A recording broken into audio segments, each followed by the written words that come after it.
सभी का यहाँ पे बहुत बहुत स्वागत है।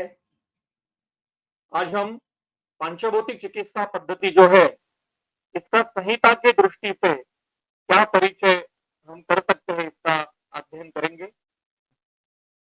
मैं अश्विनी कुमार जो देवताओं के वैद्य हैं इनको वंदन करता हूँ और तो हम देख रहे थे कि सतत अध्ययन, वाद, परतंत्र अवलोकन और तद्विद्या आचार्य सेवा ये बुद्धि मेधाकर गण है।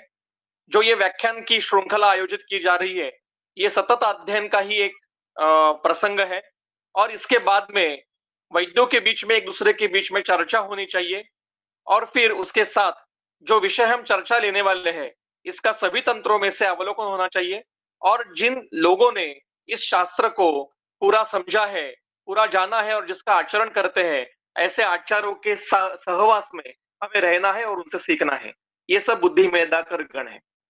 मैं सबसे पहले बृहत त्रैरत्न हमारे ऋषितुल्य गुरुवर्य वैद्य दातार शास्त्री जी को वंदन करता हूं और आगे का व्याख्यान शुरू करता हूं। जब भी कभी मैं पंचभौतिक चिकित्सा के बारे में पढ़ता हूं या सुनता हूं तो मुझे हमेशा एक प्रश्न मेरे मन में आता है कि दातार शास्त्री जी के मन में पंचभौतिक चिकित्सा का विस्तार और प्रचार करने का जो एक विचार आया होगा वो कैसे आया होगा, क्योंकि जिस व्यक्ति ने संहिता पूरी निचोड़ के पढ़ी है वही इस प्रकार का विचार कर पाएगा। संहिता के सभी अंगों का, संहिता के सभी संदर्भों का सर्वदृष्टि से जिनका अध्ययन है वही इस पंचभौतिक चिकित्सा जैसे मौलिक विचारों का उद्गम कर पाएगा। इसलिए मेरे इस व्याख्यान में मैं ये प्रयास करने वाला हूं कि संहिता में पंच महाभूतों का और उनकी चिकित्सा का या उनके चिकित्सा पद्धति के जो मूल सिद्धांत है उन सिद्धांतों का विस्तार कैसे हुआ होगा, उसके क्या क्या स्रोत वैद्य दातार शास्त्री जी को मिले होंगे, उसको खोजने का मेरा प्रयास है। और मैं पहले ही क्लियर करना चाहता हूं कि मैं एक अत्यंत सामान्य वैद्य हूं, एक साधारण आयुर्वेद का विद्यार्थी हूं और इसी साधारण दृष्टि से ही मैं देखता हूं और संहिता का अध्ययन करता हूं। इसलिए मेरे व्याख्यान में अगर कुछ त्रुटि रह जाए तो जो गणमान्य वैद्य यहाँ पे उपस्थित है कृपया मुझे क्षमा करें और जो मेरी गलतियां है वो मुझे सुधारने का मुझे मौका दें। तो हम शुरू करते हैं पंचमहाभूतों का। सबसे पहले सिद्धांत क्या है ये हमें देखना है। सिद्धांतों की व्याख्या आप सभी को पता होगी कि सिद्धांतो नाम यहाँ परीक्षकैः बहुविधम परीक्ष हेतुभिश्च साधयित्वा स्थाप्यते निर्णयः। इसका अर्थ है परीक्षकैः मतलब अनेक परीक्षकों ने, एक परीक्षक ने नहीं, अनेक परीक्षकों ने बहुविधम परीक्ष अनेक विध परीक्षा करके, केवल एक परीक्षा से नहीं अनेक विध परीक्षा करके हेतुभिष्ट साधयित्वा हेतुओं के द्वारा सिद्ध करके स्थापित निर्णय, जो निर्णय स्थापित किया गया होता है उसी को सिद्धांत कहा जाता है। फिर से एक बार हम देखेंगे कि अनेक परीक्षकों ने, मल्टी सेंटर ट्रायल होने चाहिए, अनेक परीक्षकों ने अनेक विध परीक्षाओं से हेतुओं के द्वारा जिस निर्णय को स्थापित किया गया है उसी को सिद्धांत कहा जाता है। ऐसे किसी को भी सिद्धांत नहीं कहा जाता। अब इसमें हेतु क्या है? तो हेतु है, हेतु ये उपलब्धि साधन है और हेतु चार प्रकार के मिलते हैं ग्रंथ में, प्रत्यक्ष, अनुमान, ऐतिह्य और औपम्य। इसका अर्थ हेतु मतलब प्रमाण, मतलब प्रमाणों के आधार पर ही जो सिद्ध किया गया होता है उसी को सिद्धांत कहा जाता है।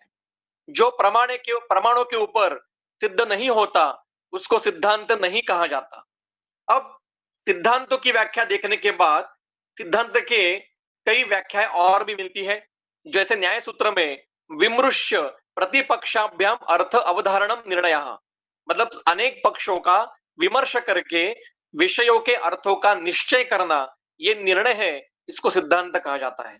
चक्रपाणी कहते हैं विचारितस्य अर्थस्य व्यवस्थापनम निर्णय, जिस विषय का हमने अध्ययन करने के लिए उसको स्वीकारित किया है उसकी व्यवस्था करना, इसको सिद्धांत कहते हैं। इसके प्रकार वगैरह है वो आप सभी को पता है। अब सिद्धांत विरुद्ध नाम का एक तंत्र दोष है। सिद्धांत विरुद्ध इसका अर्थ जो सिद्धांत के विरुद्ध होता है, वैद्यक सिद्धांत के विरुद्ध होता है, जैसे मधुराम्ल लवणः कफम शमयति, ये विरुद्ध है, ये तंत्र दोष होगा। इसका भी हमें अध्ययन के पहले पता होना चाहिए। अब आयुर्वेद में कितने सारे सिद्धांत हैं, तो इतने सारे सिद्धांत आयुर्वेद शास्त्र के मिलते हैं, जिसका आज हम पंचमहाभूतों के सिद्धांतों का विचार करने वाले हैं। अगर हम पंचमहाभूतों का सिद्धांत कहते हैं, इसका अर्थ अनेक विध परीक्षकों ने अनेक विध परीक्षाओं से प्रमाणों के आधार पर जो पंचमहाभूतों के विचार स्थापित किए हैं, उनको पंचमहाभूत सिद्धांत कहा जाता है।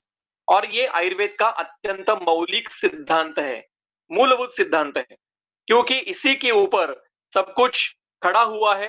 क्योंकि अगर हम ग्रंथ देखेंगे तो ग्रंथ में पूरी चिकित्सा जो संहिता में मिलती है, ये दोषों के अनुसार वर्णन की गई हमें मिलती है, लेकिन दोष ये पंचमहाभूतों का ही सूक्ष्म रूप है।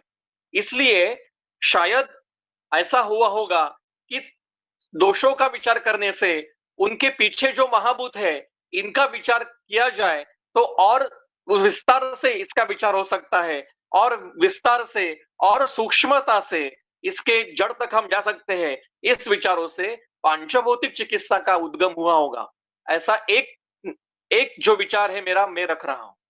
तो हम पंचमा महाभूतों के चिकित्सा या निदान के बारे में जो जो विषय है, इसका चर्चा अभी करेंगे। सूत्रस्थान के 8वें अध्याय में चरक संहिता के उन्होंने इंद्रिय पंचक का वर्णन किया है, और उसमें पंच इंद्रिय द्रव्य, पंच इंद्रिय अधिष्ठान, पंच इंद्रियों के विषय और पंच इंद्रियों की बुद्धि, इनको इंद्रिय पंचक कहा जाता है। इसमें जो पंच इंद्रिय द्रव्य है वही महाभूत है। अब ये महाभूत, इनके अधिष्ठान कहाँ कहाँ है, इनके इंद्रिय कहाँ कहाँ है, इनके विषय कहाँ कहाँ है, ये हम देखेंगे। ये बेसिक है, मैं ज्यादा इसके ऊपर विस्तार नहीं करूंगा क्योंकि ये सभी को पता होता है, लेकिन आगे का विषय समझने के लिए कुछ घटकों का अध्ययन हमें करना पड़ता है। और मेरा प्रयास ये रहेगा कि अगले 30 लेक्चरों में जो पंचभौतिक चिकित्सा के अधिकारी व्यक्ति है, वो तो आपको उसके मूलभूत सिद्धांतों का परिचय तो करेंगे ही, पर मेरा ये प्रयास है कि संहिता में क्या मिलता है, संहिता में क्या क्या किस किस पद्धति से पंचमहाभूतों का विचार किया गया है, इसके ऊपर मैं थोड़ा सा प्रकाश डालने का प्रयास करूंगा। तो इंद्रिय पंचक में जो इंद्रिय द्रव्य है, यहां दिखाई सेकंड लाइन में, पंच इंद्रिय द्रव्याणि खम वायु ज्योति आपः भूः इति। तो ये महाभूत, ये पंच इंद्रिय द्रव्य है। अब ये चार्ट आपको सबको पता है कि हर एक महाभूत के कौन से इंद्रिय है, उनके अधिष्ठान कहाँ कहाँ है और उनके विषय क्या है। अब इंद्रिय और अधिष्ठान में हम हमेशा थोड़ी सी गलती करते हैं। जैसे जो बच्चा होता है बीएमएस का, तो उसको लगता है कि नासा यही इंद्रिय है, जिह्वा ये इंद्रिय है, नेत्र ये इंद्रिय है, लेकिन ऐसा नहीं है। ये अधिष्ठान है, जिह्वा, नेत्र, त्वचा, नासा, ये जो है, ये कर्ण, ये इसके अधिष्ठान है। तो फिर इंद्रिय कहाँ है? तो चरक कहते हैं प्राणः प्राणभृताम यत्र श्रितः सर्व इंद्रियाणि, सभी इंद्रिय शिर प्रदेश में स्थित है। ये एक संदर्भ है। और दूसरा संदर्भ है सिद्धि स्थान का, वो कहते हैं, दिखाई देखिए तीसरी लाइन से, शिरसे इंद्रियाणि इंद्रिय प्राणवाहानी च स्रोतांसी सूर्यमिव गभस्तयः संश्रितानि। सभी इंद्रिय और इंद्रियों के स्रोतस, ये सभी शिर प्रदेशी स्थित है। हाँ, इंद्रियों के अपने अपने स्रोतस भी है जो अनुक्त स्रोतसों में आते हैं। तो नासा ये अधिष्ठान है, और जो घ्राणेन्द्रिय है वो शिर प्रदेश में है, शिर के अंदर है, स्थित है, और उसका जो स्रोतस है वो भी शिर प्रदेश में है। अब पंचमहाभूतों की चिकित्सा का जो मूल कुछ सूत्र ग्रंथ में मिलते हैं, उसमें से ये एक सूत्र है। चरक ऐसा, ये सूत्र सुश्रुत का है, सुश्रुत के सूत्र स्थान के अंतिम अध्याय में ये सूत्र मिलता है। क्या होता है कि आजकल कोई सुश्रुत नहीं पढ़ता, और जो केवल शारीर के या शल्य के शालक्य के लोग हैं वही केवल सुश्रुत पढ़ते हैं, पर कोई सूत्र स्थान नहीं पढ़ता। और अगर कोई सूत्र स्थान पढ़ने के लिए बैठा भी तो वो 46 चैप्टर तक नहीं जाएगा। और अगर कोई रेयरली कोई व्यक्ति 46 चैप्टर तक गया फिर भी वो 526 सूत्र तक नहीं पहुंच पाएगा। इसलिए सुश्रुत का अगर अध्ययन करना है तो पहले अंतिम अध्याय के सूत्र संघ के अंतिम अध्याय के अंतिम 100 सूत्रों का अध्ययन पहले करना चाहिए। अत्यंत महत्व के सूत्र है। इसी में यह सूत्र है कि पंचभूतात्मके देहे आहारः पांचभौतिकः। ये जो देह है ये पंचभौतिक है और जो आहार हम सेवन करते हैं ये भी पांचभौतिक है। पंचभूतात्मक की टीका है पृथ्वी व्याधि पंचभूत हेतु के। हेतु मतलब कारण। ये जो देह है ये पंचमहाभूतों के कारण स्वरूप ही उत्पन्न हुआ है और जो आहार है ये भी पांचभौतिक है। केवल एक महाभूत का कोई आहार नहीं रहेगा। जैसे शर्करा हमें लगेगी कि ये पार्थिव और आप्य महाभूत की है, लेकिन उसमें भी तेज वायु और आकाश महाभूत अवतिष्ठ है। सभी जो महाभूत सभी द्रव्य इस सृष्टि में जितने सारे द्रव्य है ये सभी पांचभौतिक है और जो हमारा देह है ये भी पांचभौतिक है। अब इसके बाद ये जो सूत्र है सुश्रुत का ही सूत्र है आम पक्वैषणीय नाम का अध्याय में इसकी अंतिम जो पंक्ति है वो हमारे लिए महत्व की है कि शरीरम पांचभौतिकम। एक सूत्र मिलेगा तो उसको खंडन करने के लिए आसान रहता है, लेकिन एक ही विषय कई सूत्रों में जब मिलते हैं तो उसका खंडन करना कठिन होता है। इसलिए फिर से सुश्रुत कहते हैं कि ये शरीर पांचभौतिक है। चरक में शारीर स्थान में कहा है कि तत्र शरीरम नाम चेतनाधिष्ठान भूतम पंच महाभूत विकार समुदायात्मकम। चरक भी वही कहते हैं।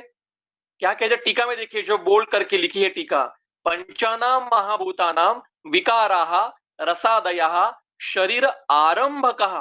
शब्द हमारे लिए महत्व का है, शरीर आरंभकः। इस शरीर की उत्पत्ति करने वाले कौन है? पंच महाभूत है। और आगे के संदर्भ जब आप देखेंगे तो आप चकित हो जाओगे कि चरक सुश्रुत ने कितना मूलभूत अध्ययन करके रखा है। चरक और एक जगह कहते हैं कि देहो ही आहार संभवः। अब देखिए हमने सूत्र देखा कि देह पांचभौतिक है और आहार भी पांचभौतिक है। इसके बाद यह सूत्र आता है विविधाश्रित पितीय में कि देहो ही आहार संभवः, मतलब आहार से ही देह का संभव उत्पत्ति होती है और उसका पोषण भी आहार के कारण ही होता है। इसका अर्थ इसका अभिप्रेतार्थ क्या है? देह की उत्पत्ति और देह का पोषण भी पंचमहाभूतों से होता है, क्योंकि आहार ये पांचभौतिक है। ये अभी अब सूत्र में देखा। और देह भी पांचभौतिक है तो आहार के पंचमहाभूतों से शरीर के पंचमहाभूतों का पोषण होता है। और जब उत्पत्ति की भी समय आता है, उत्पत्ति कैसे होगी वो हम आगे देखने वाले हैं। देह की उत्पत्ति का वर्णन जो चरक शरीर संहिता में है वो किस प्रकार से है वो आगे देखने वाले हैं। तो ये जो उत्पत्ति के समय भी माता और पिता के जो आहार के जो पंचमहाभूत है, मतलब माता जो आहार सेवन करेगी, पिता जो आहार सेवन करेगा, उनके आहार से जो पंचमहाभूतों के अंश उनके बीज में आए हैं उनसे नवीन देह की उत्पत्ति होने वाली है। इसलिए देहो ही आहार संभवः, इसका अभिप्रेतार्थ यह है कि पंचमहाभूतों से ही हरेक देह का हरेक शरीर की उत्पत्ति, केवल मानवी देह नहीं, सभी जितने सारे देह इस सृष्टि में है, पशुओं के है, पक्षियों के है, सूक्ष्म भूतों के है, इनकी सभी की उत्पत्ति आहार से, मतलब आहार में से जो पंचमहाभूत है उनसे उत्पन्न होता है। इसमें पंचमहाभूत ये मध्यम लोप यहां पे है। एक मैं उदाहरण आपको बताता हूं कि सुश्रुत ने ऐसा कहा है कि जैसे घृत से दग्ध होता है, ताम्र से दग्ध होता है, ऐसा हम व्यवहार में कहते हैं, पर ताम्र से कभी दग्ध नहीं होगा, घृत से कभी दग्ध नहीं होगा। तो घृत स्थित अग्नि से दग्ध होगा और ताम्र स्थित अग्नि से दग्ध होगा। ये जो उदाहरण है, इसी प्रकार से आहार में जो पंचमहाभूत है उन्हीं पंचमहाभूतों से देह की उत्पत्ति भी होगी और आगे देह का पोषण भी इन्हीं पंचमहाभूतों के ही कारण होगा। अब उसी अध्याय में चरक आगे कहते हैं 45 नंबर का श्लोक, आहार संभवम वस्तु रोगः च आहार संभवः। कितना महत्व का श्लोक है देखिए। यहाँ पे शब्द है वस्तु, इसकी चक्रपाणी टीका है वस्तु इति शरीर। वो कहते हैं कि हमने अभी तक देखा कि देह ये आहार संभव है, मतलब पंचमहाभूतों से उत्पन्न है। और आगे क्या कहते हैं? रोगः च अपि आहार संभवः। जो शरीर में उत्पन्न होने वाले व्याधि है वो भी आहार के कारण ही उत्पन्न होते हैं। इसका फिर से अर्थ क्या? आहार में जो पंचमाभूत है उनके तरतमत्व से ही व्याधि की अवस्था उत्पन्न हो सकती है। शरीर भी आहार से उत्पन्न है और इस शरीर में उत्पन्न होने वाले व्याधि भी आहार, पांचभौतिक आहार से ही उत्पन्न है। अब इसका पूरा स्ट्रक्चर, जब तीन घटक हमें मिल गए, आहार, देह और रोग, इसका, और ये तीनों परस्पर के अवलंबित है। और इनमें की क्या है, की फैक्टर क्या है? पंचमहाभूत। मतलब पंचमहाभूतों से शरीर भी उत्पन्न होगा और इन्हीं पंचमहाभूतों की विकृति से शरीर में व्याधि भी उत्पन्न होगी। ये बेसिक सिद्धांत है पंचमहाभूतिक चिकित्सा का। इसी सिद्धांत के ऊपर सभी पंचभौतिक चिकित्सा विस्तार से खड़ी है, जिसका विस्तार आगे के 30 व्याख्यानों में आपको होने वाला है। आप उसका अध्ययन करने वाले हैं। आज मेरा काम केवल विषय रखना और केवल परिचय करवाना, ये मेरा काम है। जो मैं ये विषय रखूंगा इसका विस्तार आगे के वक्ते उनके उनके व्याख्यान में करने वाले हैं। यही संदर्भ और स्पष्टता से चरक के ही यज्ञ पुरुषी अध्याय में मिलता है।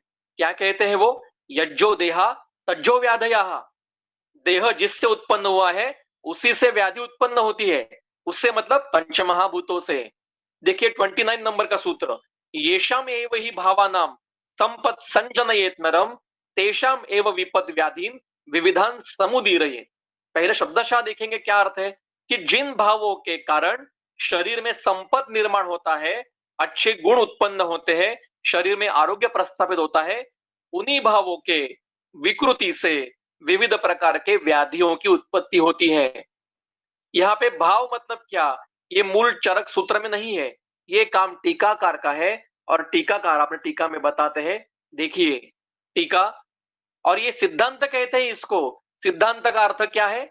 जो अनेक परीक्षकों ने अनेक विध परीक्षाओं से प्रमाणों के आधार पर सिद्ध करके लिख रहे हैं। ये सिद्धांतम येषाम इति यज् जाति नाम, कौन है वो? तेज महाभूतादयः। महाभूतों के कारण ही क्या होता है? शरीर में संपद मतलब प्रशस्त गुणता उत्पन्न होती है। और बीच की लाइन कितनी महत्व की, देखिए, तेन महाभूतत्वेन एव वातादीनाम ग्रहणम। हम जहां जहां पे दोष दोष दोष दोष कहते हैं ना, वहां पे हमें अभिप्रेत उनके महाभूत ही है। इसलिए जिन महाभूतों के कारण शरीर में प्रशस्त गुणता उत्पन्न होती है, उन्हीं महाभूतों के विकृति के कारण शरीर में व्याधि भी निर्माण होता है। कितना महत्व का सिद्धांत है ये। पूरा आयुर्वेद चिकित्सा इस सिद्धांत के ऊपर टिकी हुई है।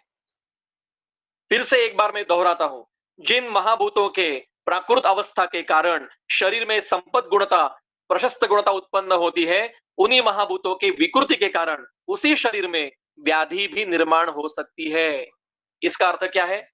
हमें निदान करने के लिए हेतुओं के दोष और दोषों के महाभूत ढूंढने पड़ते हैं। और चिकित्सा भी हम जब करते हैं तो उनके विपरीत महाभूतों की करनी पड़ती है, या कभी कभी उनके समान, जब क्षय होगा तो उनके समान महाभूतों की भी चिकित्सा करनी पड़ती है।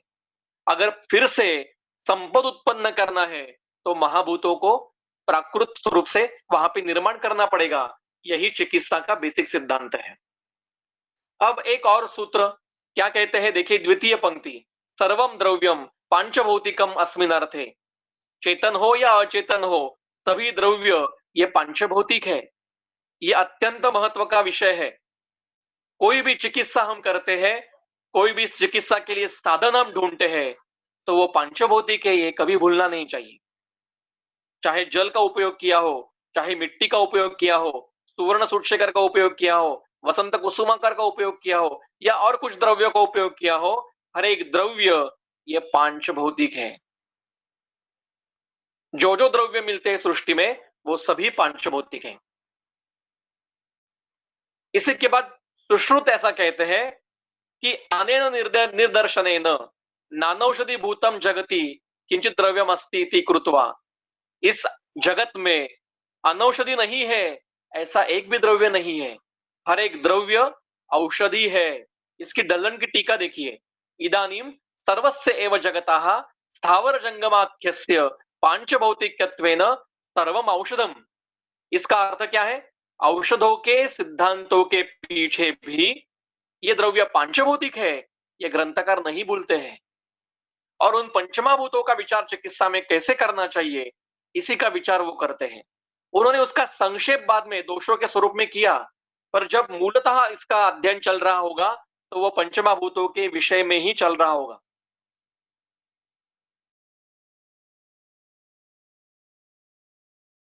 यही सूत्र वाग्भट ने ऐसा लिखा है, जगति एवं अनौषधम न किंचित विद्यते द्रव्यम वशात नानार्थ योगयोः।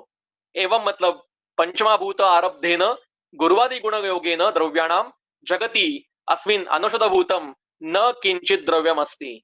अनौषधि है ऐसा एक भी द्रव्य इस जगत में नहीं है, क्योंकि वो सभी पंचमाभूतों के आरब्ध मतलब उससे शुरू उत्पन्न हुए हैं और उनसे उत्पन्न होने वाले गुरुवादी गुणों से वो युक्त है। इसका अर्थ क्या है? द्रव्यों में जो गुरुवादी गुण उत्पन्न होते हैं वो उनके पंच महाभूतों के कारण ही उत्पन्न होते हैं। हर एक द्रव्य में, जैसे जल स्निग्ध है, अग्नि रुक्ष है, दुग्ध स्निग्ध है, दधि अति स्निग्ध है, आमल की अति रुक्ष है। ये जो द्रव्यों में जो गुण उत्पन्न होते हैं गुरुवादी, ये भी पंच महाभूतों के कारण ही उत्पन्न होते हैं। उस द्रव्य में पंचमाभूतों की जो अवस्था है, जो तरतमत्व है, इसके ऊपर उसके गुणों का निश्चितीकरण होता है।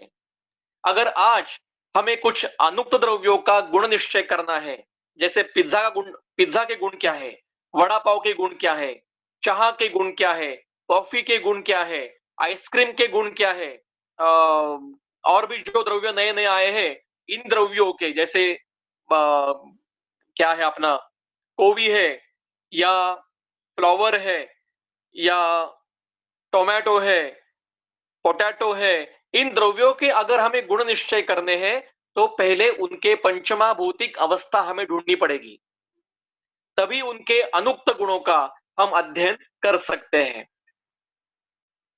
अब ये ढूंढेंगे कैसे?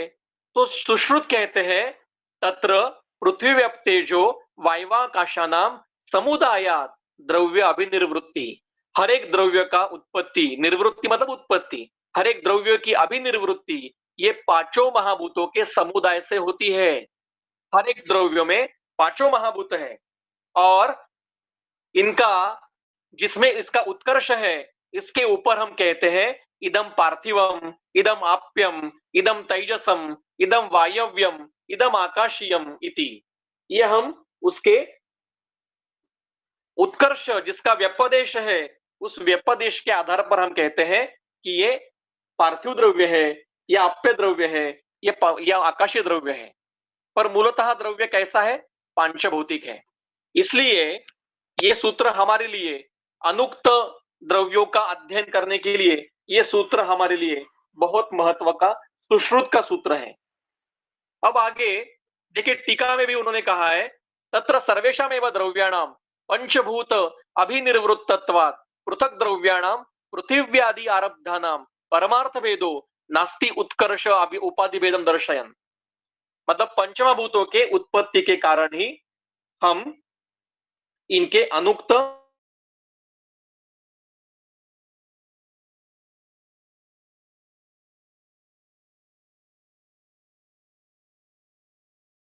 घटकों का अध्ययन कर। ये सूत्र आप सभी को पता होगा, वाग्भट का सूत्र है। जो सुश्रुत को कहना है वही वाग्भट कह रहे हैं कि पंचभूतात्मकम तत्तु, सभी द्रव्य ये कैसे है? पंचभौतिक है।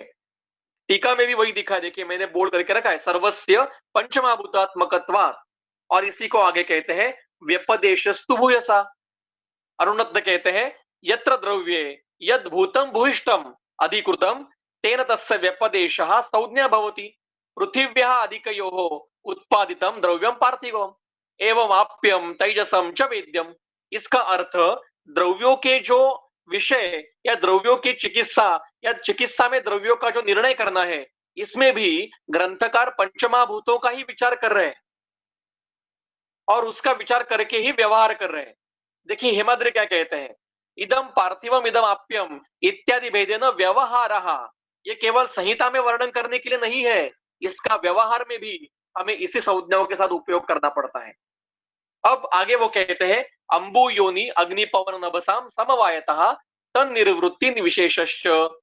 मतलब जल ये उसकी योनि है, हर एक द्रव्यों की जल ये योनि है, अग्नि पवन और आकाश इनके समवाय से, तरतमत्व से उसकी उत्पत्ति और विशेष उत्पन्न होता है, और उसकी पृथ्वी ये उसका आधार है। हेमाद्रि कहते हैं, क्ष्मामिति पृथ्वीम अधिष्ठाय जायते मृदम एवं घटः, ये उपादान कारण है।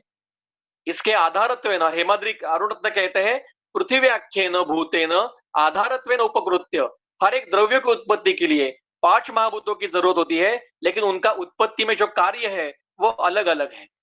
ये वाग्भट ने इतने सुंदर पद्धति से यहाँ पे रखा। अब वाग्भट ने ही 5 महाभूतों के गुण बताए हैं। अब ये गुण हमें कैसे, किस लिए महत्व के हैं? क्योंकि आज अगर अनुक्त द्रव्यों का चिकित्सा में उपयोग करने के लिए, या किसी भी द्रव्य का उक्त हो या अनुक्त हो, इसका चिकित्सा में उपयोग करने के लिए हमें इन गुणों का विचार करना पड़ता है। जैसे जो द्रव्य गुरु गुण का, स्थूल गुण का, स्थिर गुण का, गंध गुण का है, और जिसके उपयोग के कारण शरीर में गौरव, स्थैर्य, संघात, उपचय उत्पन्न होता है, वो द्रव्य पार्थिव है।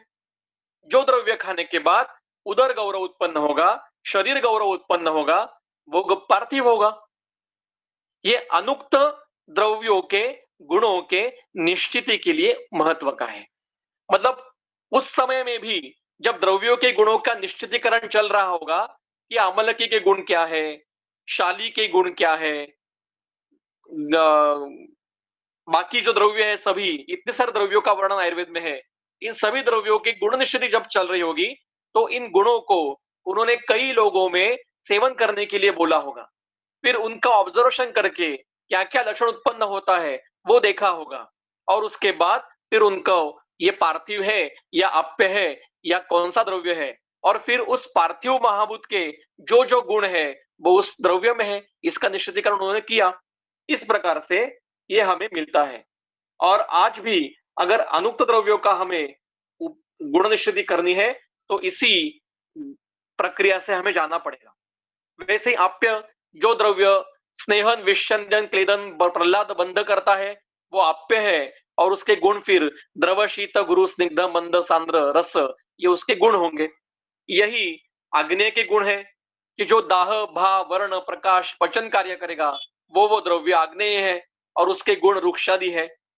जो द्रव्य रौक्षत्व, लाघवत्व, वैशद्यत्व, विचार मतलब विविध प्रकार की चेष्टाएं करेगा, ग्लानि निर्माण करेगा, वो द्रव्य वायव्य होगा, और फिर उसके गुण रुक्ष, विशद आदि होंगे। जो द्रव्य सौशिरता और लाघव निर्माण करेगा, सुशिरता के साथ लाघव निर्माण करेगा, वो आकाशीय द्रव्य है, और उसके गुण सूक्ष्मादि है। ये हमारे लिए महत्व का है। और इसके बाद कहते हैं सुश्रुत ने भी अपने संहिता में ये संदर्भ दिखा है कि अंतरिक्ष के गुण क्या है। शब्द, शब्देंद्रिय, सर्व छिद्र समूह तो विविक्तता। वायव्य के क्या है? स्पर्श, स्पर्शनेन्द्रिय, सर्वचेष्टा समूह, सर्व शरीर स्पंदनम, लघुता। इसी प्रकार से सभी 5 महाभूतों के गुण सुश्रुत ने भी बताए हैं। यही गुण चरक ने भी बताए हैं कि यद विशेषतः स्थूल, स्थिर, मूर्तिमत, गुरु, खर, कठिनम अंगम, नख, अस्थिदंत, मांस, चर्म, वर्च, केश, श्मश्रु, लोम, कंडरादि तत्पार्थिव। ऐसे 5 महाभूतों के कर्म, गुण और कुछ अवयव, इनका भी उल्लेख चरक ने किया। चरक ने यहाँ पे विशेष वर्णन क्या किया है कि शरीर के अवयव जो पार्थिव प्रधान है, जो आप्य प्रधान है, जो आग्नेय प्रधान है, उनका भी उल्लेख यहाँ पे शारीर स्थान में किया है। अब ये बहुत महत्व का सूत्र है। ये चरक शारीर स्थान का 4थे अध्याय का सूत्र है। ये क्या कहते हैं कि हमने मातृज अवयव, पितृज अवयव, आत्मज, रसज, सत्वज, सात्म्यज, इनका वर्णन किया, और उनके अवयव का भी हमने वर्णन पूर्वमुक्ता पहले अभी तक बताया। लेकिन आगे क्या कहते हैं? महाभूत विकार प्रविभागेन तो इदानीम अस्य तांश्च एव अंगवयवान कांश्चित पर्यायेण अपरांश अनुव्याख्यास्यामः। लेकिन ये ध्यान में रहना चाहिए कि इन अवयवों में पंचमाभूतों के विकार क्या क्या है, ये देखने चाहिए। आगे का वाक्य हमारे लिए आज महत्व का है। मातृजादयो अपि अस्य महाभूत विकारा एव। मातृजाति जो अवयव है उनमें भी महाभूत विकार ही देखने हैं हमें। और वो कैसे देखेंगे? आकाशात्मक होगा तो शब्द श्रोत्र लागो सूक्ष्म विवेक, वायवात्मक होगा तो स्पर्श स्पर्शन रौक्ष प्रेरण धातु व्यूहन चेष्टा, अग्नियात्मक होगा तो रूप दर्शन प्रकाश पक्ति औष्ण्य, जलात्मक होगा तो रस रसन शैत्य मार्दव स्नेह क्लेद, पृथ्व्यात्मक होगा तो गंध घ्राण गौरव स्थैर्य मूर्ति। ये मातृज अवयव में जो जो मातृज अवयव है उनमें कौन से महाभूत के गुण है ये हमें देखना पड़ेगा। मतलब वृक्क भी मातृज अवयव है और यकृ भी मातृज अवयव है, तो उनमें फिर महाभूतों का तरतमत्व क्या है इसका विचार करना पड़ेगा। ये करना अपेक्षित है, चरक को हमसे अपेक्षित है कि हमें यह अध्ययन करना है कि शरीर के जितने मातृज अवयव है उनमें 5 महाभूतों के विकार क्या क्या है, जितने पितृज अवयव है उनमें महाभूतों का अंशात्मक विचार क्या है, जितने आत्मज भाव है उनमें महाभूतों के अंशात्मक विचार क्या है। इस प्रकार का विचार वैद्य ने करना चाहिए, ऐसी अपेक्षा चरक की है। आगे और सूक्ष्मता से चरक कहने वाले हैं वो हम देखेंगे। अब एक थोड़ा सा स्टेज आगे जाएंगे कि रसः अपि, स्वादु अम्ल लवण तिक्तोष्ण कषाय का ये रस है वो भी षड द्रव्यम आश्रिता। और ये द्रव्याश्रित मतलब क्या है? टीकाकार कहते हैं द्रव्यम इति पंचभूतात्मकाश्रितम। रस भी जो आश्रित है वो पांचभौतिक द्रव्य पर ही आश्रित है, इसलिए रसों का भी विचार करते समय हमें महाभूतों का ही विचार करना पड़ता है। और उन्होंने ग्रंथकार ने खुद किया है क्या? क्ष्माम भो अग्नि क्ष्माम भू तेज ख वायवाग्नि अनिल गो अनिल द्वयोल्बण क्रमाद्भूत मधुरादि रसोद्भव। जो 6 रस है उनमें क्रमशः हर एक रस के महाभूतों का वर्णन किया है। जैसे मधुर में, ये सब आपको पता है लेकिन एक बार फिर से हम रिपीट करेंगे कि मधुर में पृथ्वी और जल है, अम्ल में अग्नि और पृथ्वी है, लवण में जल और तेज है, आकाश और वायु तिक्त में है, अग्नि और वायु कटु में है और पृथ्वी और वायु कषाय में है। तो इस प्रकार से द्रव्यों का विचार उन्होंने किया है। और नीचे टीकाकार फिर से कहते हैं द्वयोल्बण शब्द उत्पादनाश्च द्रव्यवद रसस्यापि पांचभौतिकत्वमिति। चिकित्सा हम द्रव्यों के रसों से भी करते हैं, रस ये द्रव्यों के गुण है तो वो भी पांचभौतिक है, ये कभी भूलना नहीं चाहिए। इसलिए कहते हैं तस्मात् न एक रसम द्रव्यम भूत संघात संभवात। हर एक द्रव्य पांचभौतिक होने से कभी भी द्रव्य एक रसात्मक नहीं होता, उसमें तरतमत्व होते हैं या रस अनुरसों की अवस्था उत्पन्न होती है। जैसे आंवल की पंचरसा है, अलवणा पंचरसा है। अब सुश्रुत ने एक विशेष और वर्णन किया है जो मुझे चरक और वाग्भट में नहीं मिला है।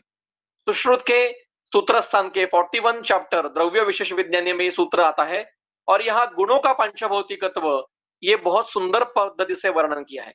क्या कहते हैं कि शीत पिच्छिलौ अंबुगुण भूयिष्ठौ, पृथ्वी अंबुगुण भूयिष्ठः स्नेह, तोय आकाश गुण भूयिष्ठम मृदुत्वम, वायु गुण भूयिष्ठम रौक्ष्यम, क्षिति समीरण गुण भूयिष्ठम वैशद्यम।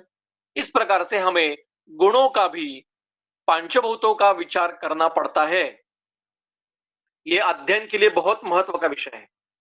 और इसी अध्याय में आगे कहते हैं गुणा ये उक्ता द्रव्येषु शारीरेषु अपीते तथा स्थान वृद्धि क्षया तस्मात् देहिनाम द्रव्य हेतु का। अत्यंत महत्व का सूत्र है। देहिनाम द्रव्य हेतु का मतलब पांचभौतिक द्रव्य हेतु का, कि जो जो गुण अभी तक या आगे भी द्रव्यों में या शरीर में वर्णन किए जाएंगे उनके स्थान, स्थान मतलब साम्यावस्था, वृद्धि मतलब आधिक्य और क्षय मतलब ह्रास, ये सभी कैसे हैं? द्रव्य हेतु का मतलब पांचभौतिक द्रव्य हेतु कहा। शरीर में जिस जिन भावों का साम्यावस्था वृद्धि और क्षय उत्पन्न होता है वो पांचभौतिक द्रव्य हेतु का होता है। इतना स्पष्ट सूत्र है ये। जिन जिन द्रव्यों का स्थान वृद्धि क्षय होता है वो भी पांचभौतिक द्रव्य हेतुक है। ये इतना महत्व का सूत्र हम क्यों नहीं पढ़ते? क्यों नहीं इस प्रकार से बच्चों को पढ़ाया जाएगा? बढ़ाया जाना चाहिए। कि पंचमहाभूत होगा। हम बीएमएस में क्या पढ़ाते हैं? 5 महाभूत है, ये उनके इंद्रिय है, उनके लक्षण है, ये उनके स्थान है, इनके गुण है, खत्म। शॉर्ट आंसर क्वेश्चन के लिए 5 महाभूत आते हैं।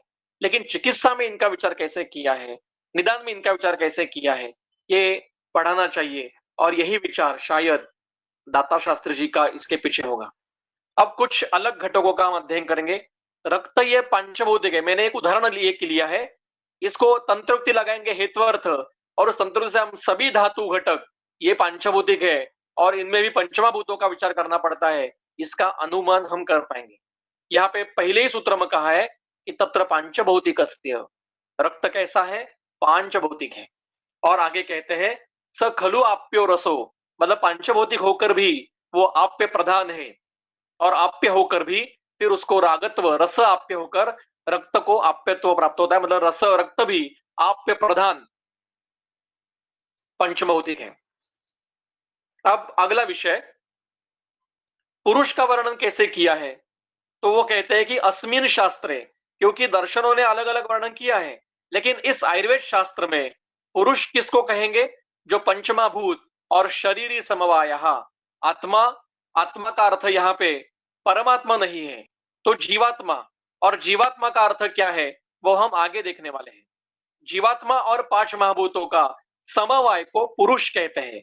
पुरुष की उत्पत्ति के लिए 5 महाभूतों के अंश और जीवात्मा की जरूरत होती है। वो कैसे होती है वो हम देखेंगे। सुश्रुत शारीर स्थान में कहते हैं कि तन्मयानी एवं भूतानी तद्गुणानी एवं चादिशे। सृष्टि उत्पत्ति के समय जब महाभूतों की उत्पत्ति होती है तो उनमें भी सत्व रजतम की तारतम्यता होती है। ये तन्मयानी तद्गुणानी का अर्थ है। पहले के सूत्र सत्व रजतम के इसके वर्णन किए हैं कि सत्व रजतम ये प्रकृति के गुण है जो आगे महत में आते हैं, जो उससे आगे अहंकार में आते हैं, और अहंकार के बाद ये बाद में पंचमहाभूतों में आते हैं। और सत्व रजतम के तरतमत्व से ही 5 महाभूतों में अपनी अपनी तन्मात्राओं से गुण निर्माण होते हैं। और आगे कहते हैं तैश्चल लक्षण कृष्णो भूत ग्राम व्यजनंत, और फिर सभी जो लक्षण है उससे सभी भूत ग्राम, सभी सृष्टि उत्पन्न होगी, ये पंचमभूतों के बाद ही होगी। और अंतिम पंक्ति पढ़िए, भौतिकानी च इंद्रियाणी आयुर्वेदे वर्णनते। आयुर्वेद में इंद्रिय और इंद्रिय अर्थ भी भौतिक है, पांचभौतिक है। इसलिए चरक का ये स्वतंत्र सिद्धांत है, मतलब अपना खुद का सिद्धांत है। अब ये महाभूत पुरुष मतलब किसी गर्भ को जो निर्माण करने वाले हैं, हमने अभी देखा कि देह की उत्पत्ति के लिए देहो ही पांचभौतिक उत्पन्न उससे होता है। वो कैसे होगा उसका वर्णन चरक शारीर में है। जो 6 भाव गर्भ की निर्मित के लिए है उनमें 4 जो भाव है, कौन से 6 भाव है? मातृष, पितृष, आत्मज, रसज, तत्वज, सात्म्यज। उसमें और हाँ, सत्वज सात्म्यज 6 हो गए। इसमें से जो 4 भाव है, इसमें गर्भस्थ चत्वारी चतुर्विधानी भूतानी माता पितृ संभवानी आहार जानी आत्मकृतानी चैव सर्वस्य सर्वाणी देहे भवंती। मतलब क्या? माता के शरीर में 4 महाभूत, पिता के शरीर के 4 महाभूत, आहार रसज 4 महाभूत, जो माता आहार सेवन करेगी उससे 4 महाभूत, और अंतिम आत्मकृत, मतलब आत्मज भाव में जो 4 महाभूतों के अंश है। अब 4 ही क्यों? क्योंकि आकाश विभु है, इसलिए उसका उल्लेख यहाँ पे वो है ही, वो यहाँ पे है ही, उसका वहां पे अस्तित्व ये अध्यरूत है। लेकिन जिनको परमाणु है, मूर्ति है, ऐसे 4 महाभूतों के वर्णन किए हैं। अब आत्मज के बारे में हम विचार करेंगे। आत्मज भाव मतलब क्या? तो शरीर, जो जीव अभी गर्भ में आया है उसने पहले जो शरीर छोड़ा है, मतलब समझो अभी जिस किसी की भी मृत्यु होगी, जो शरीर कोई व्यक्ति छोड़ेगा तो उस शरीर के पंचमभूतों के अंश वो अपने लिंग देह में आगे लेके जाएगा, और वही नया गर्भ जब प्रवेश करेगा वो जीव, तो उस जीव के प्रवेश करने पर उसको आत्मज भाव कहते हैं। मतलब जो शरीर हमने पीछे छोड़ा है, पूर्व जन्म में जो हमने शरीर छोड़ा था, उसके भी 5 महाभूतों के अंश अभी भी हमारे शरीर में अवस्थित है, उसके अंश है, केवल माता पिता के ऊपर नहीं है। मातृज बीज में 4 महाभूतों के अंश, पितृज बीज में 4 महाभूतों के अंश। जो जीव वहां पे आया है, वो जीव ने उससे पहले शरीर जो छोड़ा था, उसके पूर्व जन्म में उस शरीर के 4 महाभूतों के अंश, और फिर माता जो आहार सेवन करेगी उसमें जो प्राप्त होने वाले 4 महाभूतों के अंश है, इससे नवीन देह की निर्मिति होती है।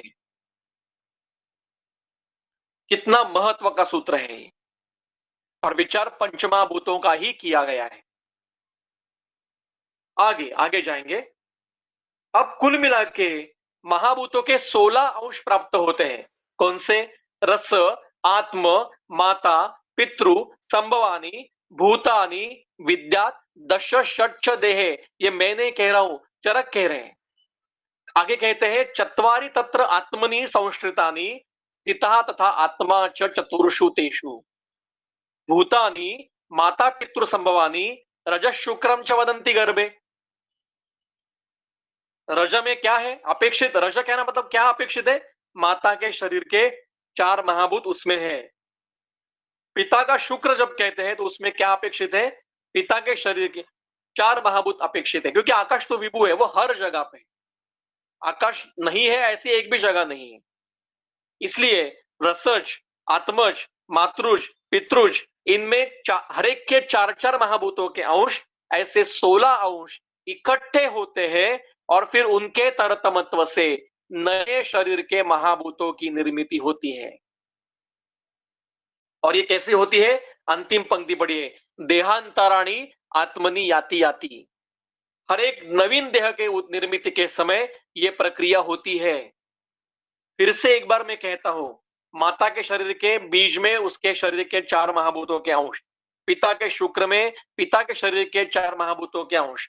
जो जीव वहां पे आया है उसने अपना पूर्व जन्म में जो शरीर था, वो शरीर जो छोड़ा था, उसके 4 महाभूतों के अंश उसके लिंग देह से आत्मज भाव में आते हैं। और फिर माता जो आहार सेवन करती है, उस आहार जो 4 महाभूत है वो वहां पे आते हैं। ऐसे 16 4 महाभूतों के 4-4 मतलब 4 घटकों के 4-4 महाभूत, ऐसे 16 महाभूत इकट्ठे होते हैं।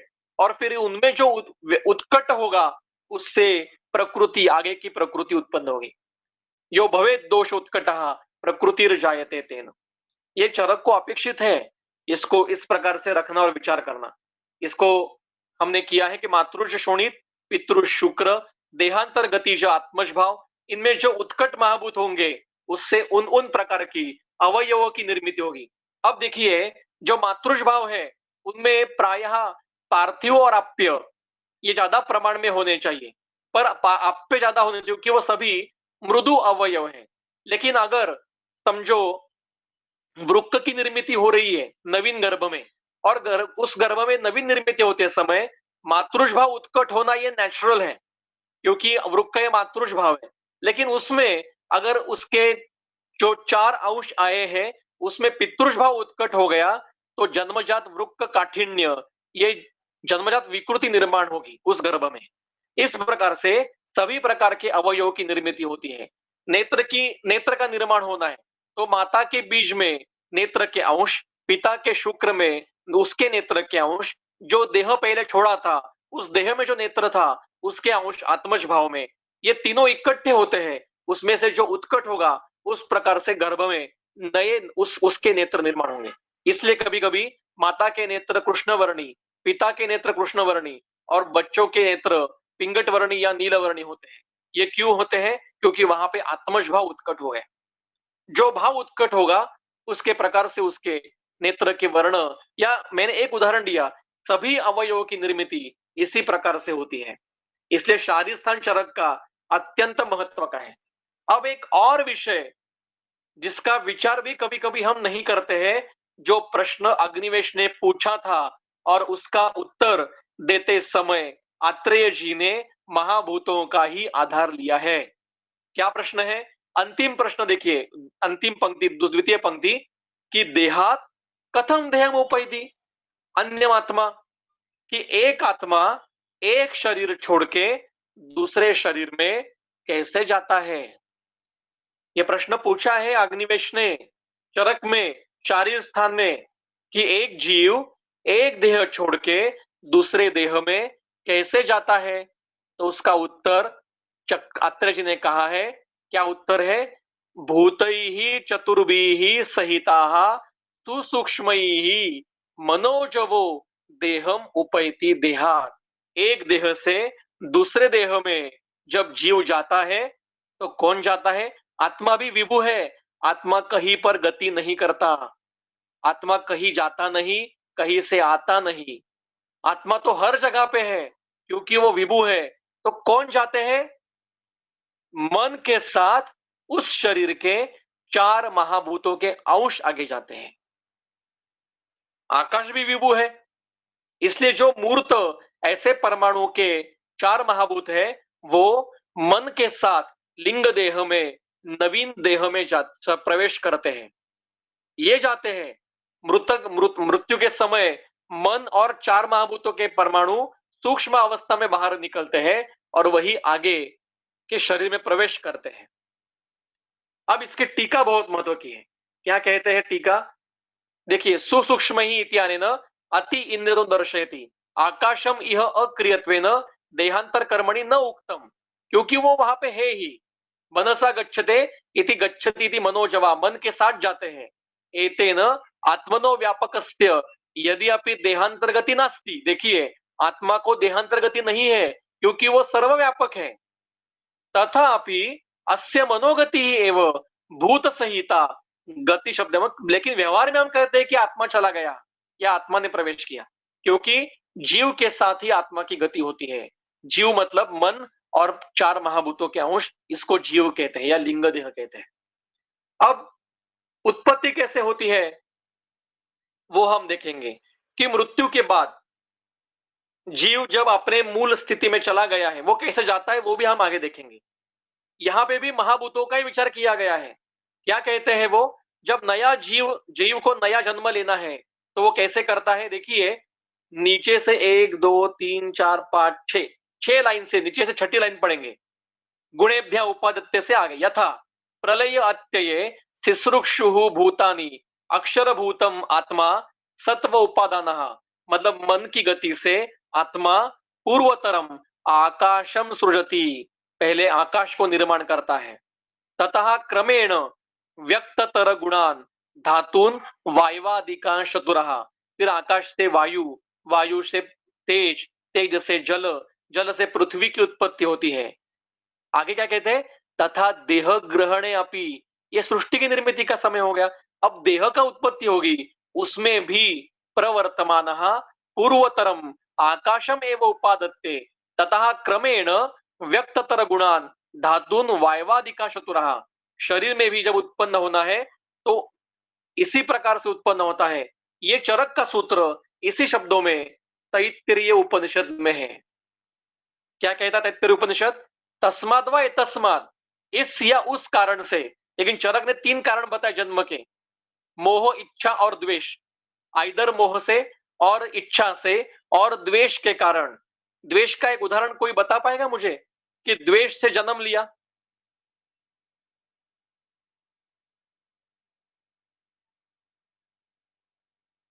इतिहास में एक उदाहरण।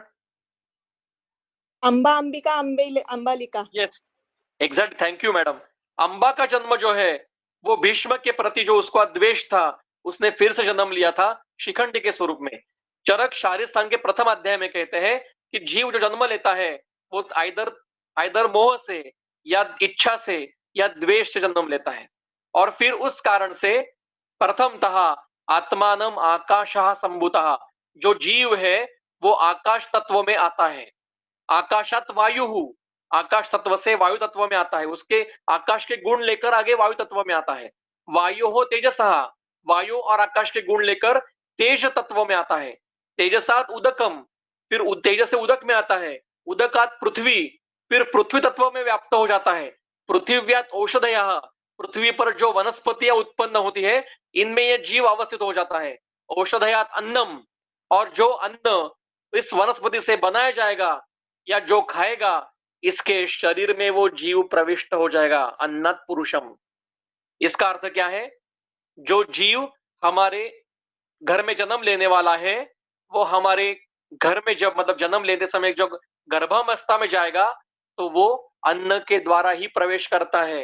इसलिए गर्भ उपचर्या में, गर्भ का जो पूर्व उपचर्य है उसमें पहले, गर्भधारणा से पहले माता और पिता ने कुछ स्पेसिफिक आहार का सेवन करने के लिए बताया गया है। वो क्यों बताया है? इसलिए बताया है कि अच्छा जीव जन्म हमारे घर में हो, इसलिए वो आता है। आपने कई जगह पढ़ा होगा कि कोई एक साधु पुरुष आया, उसने एक प्रसाद दिया और फिर उस स्त्री को गर्भधारण हो गई। ये कैसे होता है? वो जीव वहां पे, अच्छा जीव उस अन्न में है और वो अन्न में से उसके शरीर में प्रविष्ट करके फिर गर्भ में प्रवेश करता है। अब इसके ऊपर विश्वास रखना है तो रखिए, नहीं रखना है तो मतलब मत रखिए। यह हमारे ग्रंथों में वर्णन किया है। ये आज एक संवेदनशील विषय है, मैं जानता हूं, लेकिन इसमें भी पंचमहाभूतों का ही विचार किया गया है। अब थोड़ा सा अगला विषय कि दृष्टि जो है, नेत्र की दृष्टि, इसको भी पंचमहाभूत प्रसादजम कहा है कि पंचमहाभूतों के सार से गर्भ की निर्मित होते समय उस सभी पंचमहाभूतों के सार से नेत्रस्थ दृष्टि की उत्पत्ति होती है। सुश्रुत ने पांचभौतिक भूमि के लक्षण बताए हैं कि पार्थिव भूमि कैसे होगी, तो अश्मवती, स्थिरा, गुरुवी, श्यामा, कृष्णा, स्थूल वृक्ष सस्य प्राया, ये पार्थिव पृथ्वी होगी। आप्य पृथ्वी कैसे होगी? स्निग्धा, शीतला, आसन्न उदका, स्निग्ध शस्य तृण कोमल वृक्ष प्राया, शुक्ला, अंबु गुण भूयिष्ठा। ऐसे पांचों महाभूतों के पृथ्वी के गुण बताए हैं। ये ऐसा सूत्र ना चरक में है ना वाग्भट में है, केवल सुश्रुत में है। अब अंतिम विषय मैं यहां पे रखूंगा, लेकिन इसका विस्तार हम करने वाले हैं। हम अवस्था पाक का हमेशा उल्लेख करते हैं और अवस्था पाक हमेशा पढ़ते हैं, उसको परीक्षा में भी लिखते हैं, लेकिन समझते बहुत कम लोग हैं। कैसे? अवस्था पाक का सूत्र फिर से सुश्रुत संहिता के सूत्र स्थान के अंतिम अध्याय में 527 नंबर के सूत्र में है।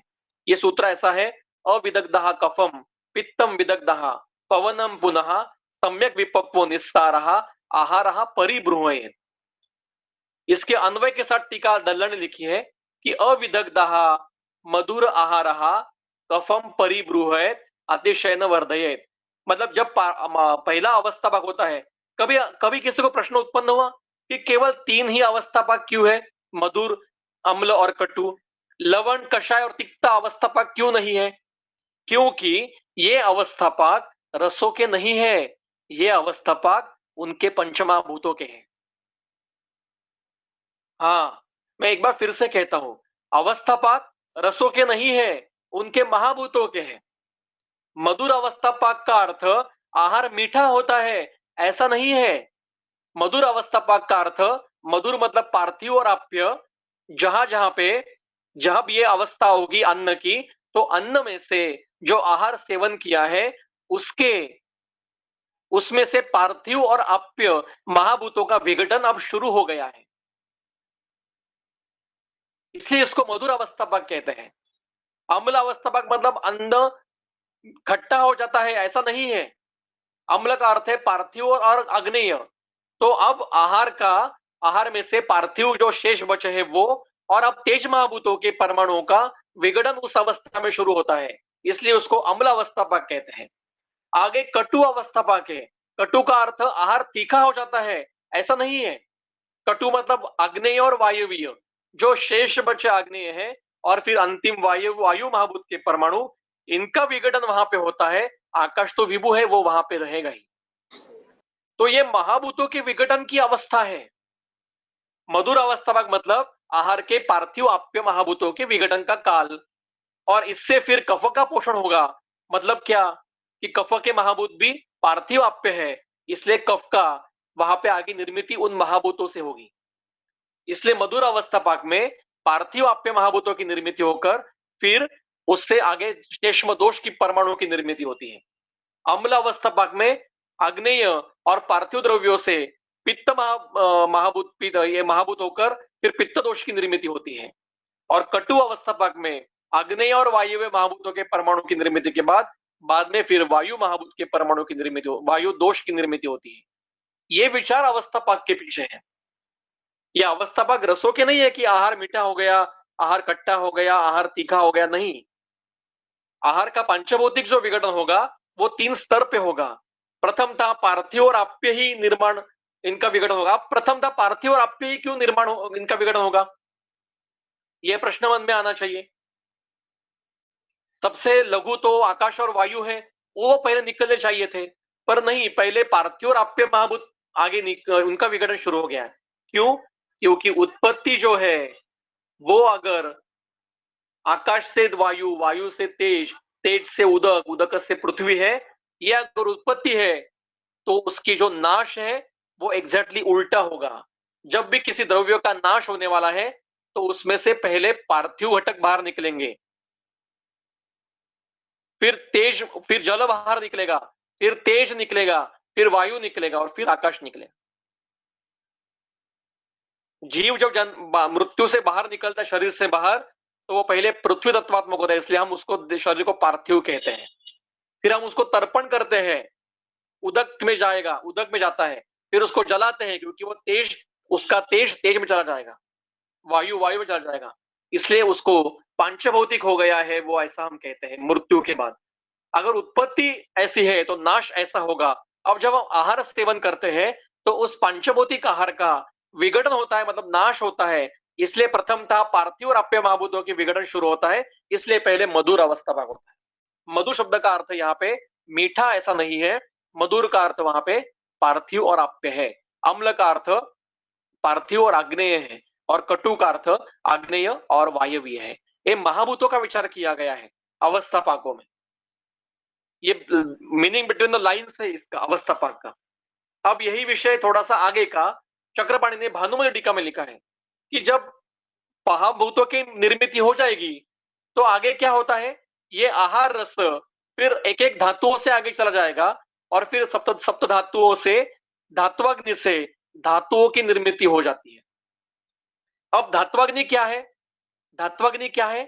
धात्वाग्नि ये जो आहार के अवस्था पाक में तेज महाभूत का जो अंश निर्माण हुआ है, जब ये तेज महाभूतों का अंश रसवह में जाएगा और वहां पे रस के ऊपर परिणमन करेगा तो उसको रसाग्नि नाम दिया गया है।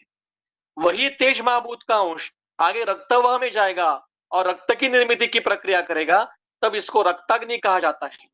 वही तेज महाभूत का अंश आगे मांसवह में जाएगा और मांस की निर्मिति के परिणमन पर प्रक्रिया शुरू करेगा, तब उसको मांसाग्नि कहा जाता है।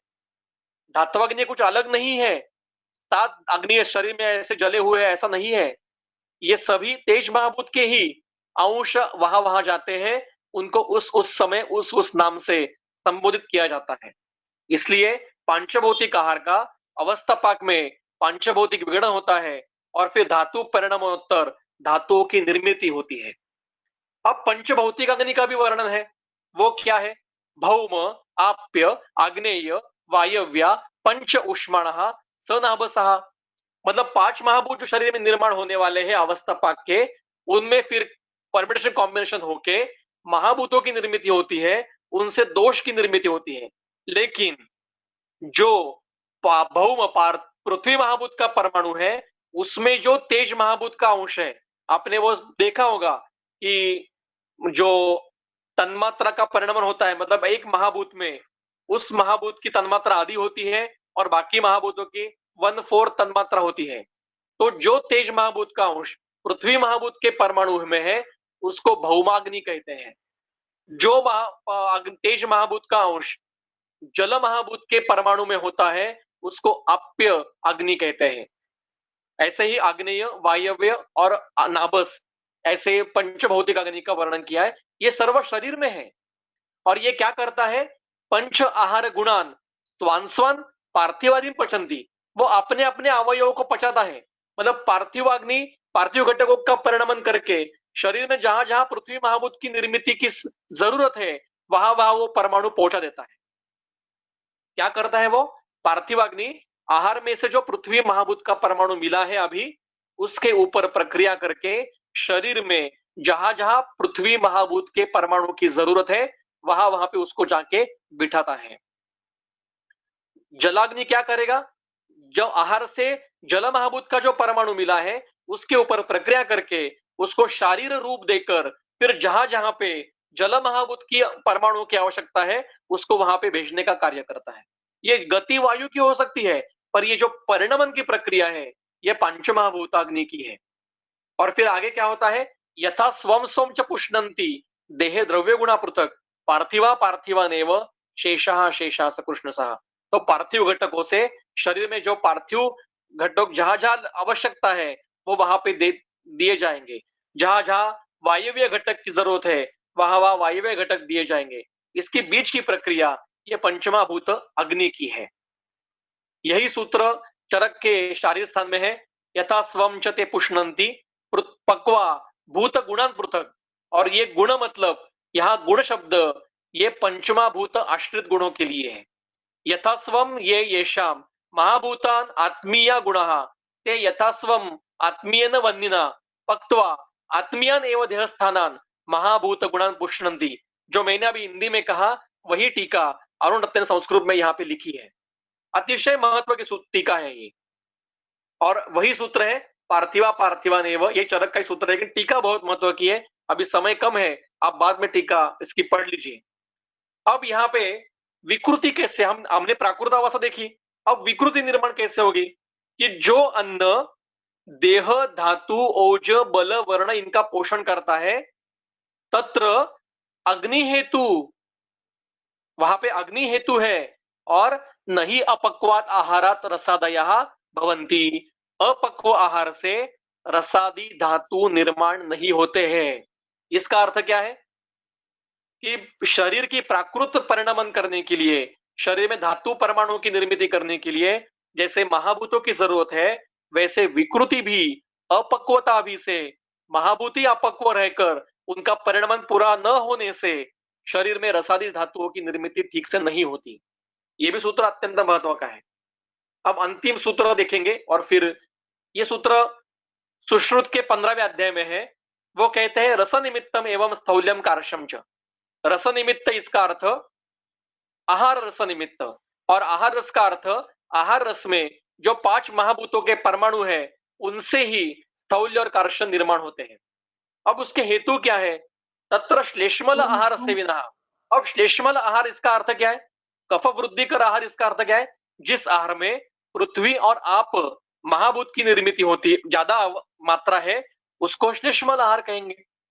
अध्यशनशीलस्य अव्यायामिनः, जो बिल्कुल व्यायाम नहीं करता, जो नित्य अध्ययन करता है, दिवा स्वाप नित्य करता है। दिवा स्वाप का अर्थ केवल दोपहर में सोना ऐसा नहीं है, सूर्योदय से सूर्यास्त तक कभी भी सोना ये दिवा स्वप्न है। अगर सूर्योदय रोज 6 बजे है और उस व्यक्ति का उदय अगर रोज 8 बजे है तो वो व्यक्ति रोज 2 घंटे का दिवा स्वाप कर रही है। ऐसे व्यक्ति में क्या होता है, आम एवं अन्न रसहा, उसका जो अन्न रस निर्माण होगा वो आम ही उत्पन्न होगा, कच्चा ही निर्माण होगा। और मधुरतरश्च, मधुरतर मतलब मीठा नहीं, पार्थिव आप पे निर्माण होगा। महाभूतों का ही वर्णन किया है यहाँ पे। जो आहार रस निर्माण होगा उसमें पोषण करने के लिए अवस्था नहीं रहेगी, वो कच्चा आम रहेगा, और मधुरतर मतलब पार्थिव और आप्य महाभूतों की ज्यादा उसका प्रमाण रहेगा। तुलना में अग्नेय वायव्य महाभूत की संख्या कम रहेगी, और उससे फिर अजीर्ण की अवस्था, क्योंकि पचन करने के लिए अग्नेय और वायव्य घटक ही नहीं है उस आहार में। अब इससे क्या होगा, शरीरम ये आहार रस ऐसा जो पार्थिव आप्य और आम अवस्था में है, वो शरीरम अनुक्रामन अति स्नेहान मेदो जनयति, वो शरीर में संचार करता करता मेद निर्माण करेगा, उससे स्थौल्य निर्माण होगा। अब ये बीच में एक 4-5 लाइन ये स्थौल्य के लक्षण बताए हैं, इनको छोड़ दीजिए और फिर आगे पढ़िए। प्रमेह, पीड़का, ज्वर, भगंदर, विद्रदी, वात विकाराणाम अन्यतमम प्राप्य। हाँ, वायु का विकार भी इस प्रकार से निर्माण हो सकता है। ये आम प्रदोषज वात विकार है। पार्थिव आप्य बढ़ने से वात विकार उत्पन्न हुआ है, पार्थिव आप्य बढ़ने से ज्वर उत्पन्न हुआ है, पार्थिव आप्य बढ़ने से प्रमेह उत्पन्न हुआ है, ये सुश्रुत कहते हैं। और अंतिमता मृत्यु भी हो सकती है। इसलिए सभी प्रकार के विचारों में, संहिता में पंचमहाभूतों का विचार ग्रंथकारों ने कहीं पर भी छोड़ा नहीं है। इसलिए फिर से एक बार, इस जगत में एक भी द्रव्य अनौषध है ऐसा नहीं है, क्योंकि सभी सृष्टि ये पांचभौतिक है, इसका ऐसा हम कह सकते हैं। इसलिए उद्धरेद आत्मानम आत्मानम न आत्मानम अवसादयेत। संहिता को गुरु मानकर संहिता के हर सूत्रों के पीछे क्या विचार है, इनका खुद विचार करके किसी गुरुतुल्य ऋषितुल्य व्यक्ति का साहचर्य प्राप्त करके उद्धरेत आत्मानम, अपना खुद का उद्धार हमें करना है, दूसरा कोई करेगा नहीं। आज यहाँ पे मुझे पंचमा भौतिक चिकित्सा के संहिता के दृष्टि से जो बेसिक सिद्धांत है उनको रखने के लिए यहाँ पे निमंत्रित किया गया, इसलिए मैं सभी आयोजकों का बहुत बहुत आभारी हूँ। फिर से एक बार सभी हमारे गुरुजनों को वंदन करके ब्रह्म दक्षाश विदेवेश भरद्वाज पुनर्वसु हुताश वेशचर्क प्रभृतिभ्यो नमो नमः। बहुत बहुत धन्यवाद।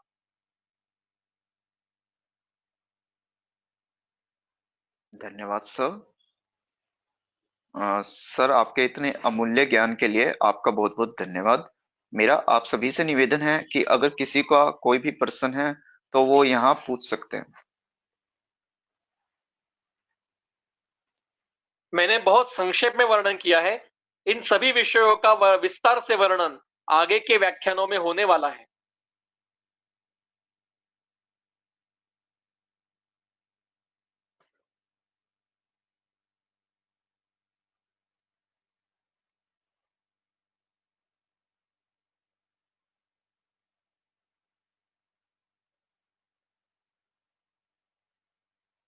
प्रश्न अभी नहीं होंगे तो आप बाद में भी मुझे कांटेक्ट करके प्रश्न पूछ सकते हो या ग्रुप में पूछ सकते हो, यथामति मैं उसका उत्तर देने का प्रयास करूंगा।